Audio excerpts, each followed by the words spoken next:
ನಮಸ್ಕಾರ, ನೀವು ನೋಡ್ತಾ ಇದ್ದೀರಾ ಶ್ರೀ ಮಾರಿಕಾಂಬಾ ಡಿಜಿಟಲ್ ಟಿವಿ. ನಾನು ಸೃಷ್ಟಿ ನಾಯ್ಕ್.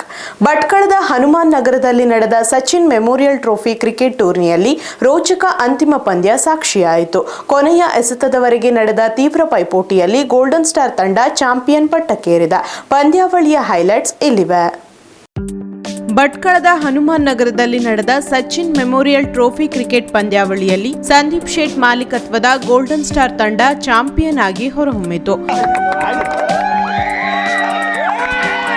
ಐಪಿಎಲ್ ಮಾದರಿಯಲ್ಲಿ ನಡೆದ ಈ ಟೂರ್ನಿಯ ಅಂತಿಮ ಪಂದ್ಯ ತುಂಬಾ ರೋಚಕವಾಗಿತ್ತು. ಗುರು ನಾಯ್ಕ್ ಮಾಲೀಕತ್ವದ ತಂಡ ನೀಡಿದ 86 ರನ್ ಗುರಿಯನ್ನು ಗೋಲ್ಡನ್ ಸ್ಟಾರ್ ತಂಡ ಕೇವಲ ಒಂದು ಎಸೆತ ಬಾಕಿ ಇರುವಾಗ 3 ವಿಕೆಟ್ ಕಳೆದುಕೊಂಡು ಸಾಧಿಸಿತು. ಈ ರೋಚಕ ಗೆಲುವಿನಲ್ಲಿ ಅಭಿಷೇಕ್ ಅಮೋಘ್ ಬ್ಯಾಟಿಂಗ್ ಪ್ರದರ್ಶನ ನೀಡಿ ಪಂದ್ಯ ಶ್ರೇಷ್ಠ ಪ್ರಶಸ್ತಿ ಪಡೆದರು. ಪಂದ್ಯ ಆರಂಭಕ್ಕೂ ಮುನ್ನ ಹಿರಿಯ ಪತ್ರಕರ್ತ ವಿವೇಕ್ ಮಹಾಲೆ ಟಾಸ್ ನಡೆಸಿದರು. ಟಾಸ್ ಗೆದ್ದ ಗೋಲ್ಡನ್ ಸ್ಟಾರ್ ತಂಡ ಫೀಲ್ಡಿಂಗ್ ಆಯ್ದುಕೊಂಡಿತು. ಉಪಾಂತ್ಯ ಪಂದ್ಯಗಳಲ್ಲಿ ಕಿಟ್ಟಾ ಬಾಯ್ಸ್ ತಂಡ ನೇತಾಜಿ ಸ್ಪೋರ್ಟ್ಸ್ ಕ್ಲಬ್ ಅನ್ನು ಮಣಿಸಿದರೆ ಗೋಲ್ಡನ್ ಸ್ಟಾರ್ ತಂಡ ಚತುರ್ವಿ ವಿರುದ್ಧ ಗೆದ್ದು ಫೈನಲ್ಗೆ ಪ್ರವೇಶಿಸಿತು.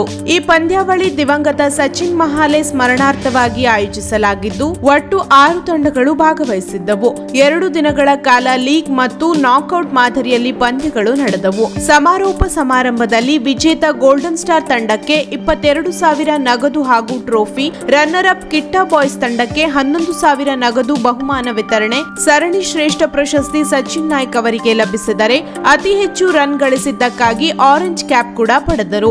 ಅತಿ ಹೆಚ್ಚು ವಿಕೆಟ್ ಪಡೆದ ಕಿಟ್ಟಾ ಪರ್ಪಲ್ ಕ್ಯಾಪ್ ಪಡೆದರು. ನಮ್ಮ ನೇತಾಜಿ ಕ್ಲಬ್ ಎಲ್ಲೆಲ್ಲೋ ಹೋಗಿ ಆಡಿತ್ತು. ಬಹಳ 30-35 ವರ್ಷದ ಹಿಂದಿನ ನೋಡಿದರೆ ನೇತಾಜಿ ಸ್ಪೋರ್ಟ್ಸ್ ಕ್ಲಬ್ ಅಂದರೆ ಬಹಳ ದೊಡ್ಡ ಹೆಸರು ಭಟ್ಕಳದಲ್ಲಿ. ಮುಂಡಳ್ಳಿ, ಮುರುಡೇಶ್ವರ ಎಲ್ಲ ಕಡೆಗೆ ಕೃಷ್ಣ ನಾಯ್ಕರು, ರಾಜೇಶ್ ಮಾಲಿ ಅವರು ಇವರೆಲ್ಲ ಹೋಗಿ ಆಡ್ತಿದ್ರು. ಅವರ ಬ್ಯಾಟ್ ಹಿಡಿಲಿಕ್ಕೆ, ಬಾಲ್ ಹಿಡಿಲಿಕ್ಕೆಲ್ಲ ನಾವು ಹೋಗ್ತಿದ್ವಿ.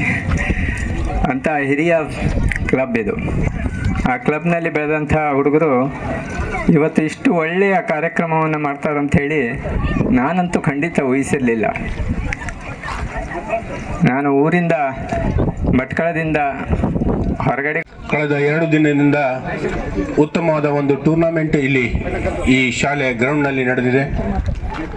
ಎಲ್ಲರೂ ಹೆಚ್ಚು ಕಡಿಮೆ ಕಳೆದ ಬಾರಿ ಆಸರ್ಕೇರಿ ಪ್ರೀಮಿಯರ್ ಲೀಗ್ ಹಾಗೂ ಈಗ ಸಚಿನ್ ಮೆಮೋರಿಯಲ್ ಟ್ರೋಫಿಯನ್ನು ಭಾಳ ಉತ್ಸುಕತೆಯಿಂದ ಎಲ್ಲರೂ ಭಾಗವಹಿಸಿದ್ರಿ. ಅದೇ ರೀತಿ ಎಲ್ಲರೂ ಭಾಳ ಶಿಸ್ತಿನಿಂದ ಈ ಟೂರ್ನಿಯಲ್ಲಿ ಭಾಗವಹಿಸಿದ್ರಿ. ನಿಮ್ಗೆಲ್ಲರಿಗೂ ಒಳ್ಳೆಯದಾಗಲಿ ಮತ್ತು ಅಭಿನಂದನೆಯನ್ನು ಸಲ್ಲಿಸ್ತಾ ಇದ್ದೇನೆ. ಸಚಿನ್ ಇವನೊಬ್ಬ ನನ್ನ ಆತ್ಮೀಯ ಸ್ನೇಹಿತ ಹಾಗೂ ನನ್ನ ಸೋದರನ ಹಾಗೆ. ಅವನ ಹೆಸರಿನಲ್ಲಿ ಇವತ್ತು ಟೂರ್ನಿ ನಡೀತಿರೋದು ನಮಗೆಲ್ಲರಿಗೂ ಒಂದು ಖುಷಿಯ ವಿಚಾರ. ನಾವು ಅವನನ್ನು ಮರೀಲಿಲ್ಲ, ಅವನು ನಮ್ಮ ಹೃದಯದಲ್ಲಿ ಇದ್ದೇನಂತೇಳಿ ತೋರಿಸ್ಕೊಳ್ಳೋಕ್ಕೆ ಈ ಟೂರ್ನಿ ಆಯೋಜನೆ ಮಾಡಿದ್ದಾರೆ.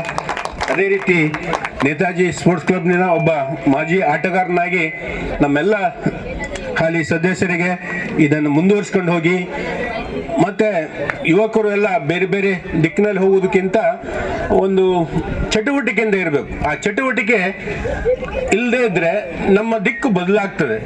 ಹಾಗಾಗಿ ಸದಾ ಒಂದು 35-40 ವರ್ಷದ ಇತಿಹಾಸ ಇದೆ ನೇತಾಜಿ ಸ್ಪೋರ್ಟ್ಸ್ ಕ್ಲಬ್ಗೆ. ಇದನ್ನು ನೀವು ಮುಂದುವರಿಸ್ಕೊಂಡು ಹೋಗಿ. ನಿಮ್ಗೆಲ್ಲರೂ ಒಳ್ಳೆಯದಾಗಲಿ.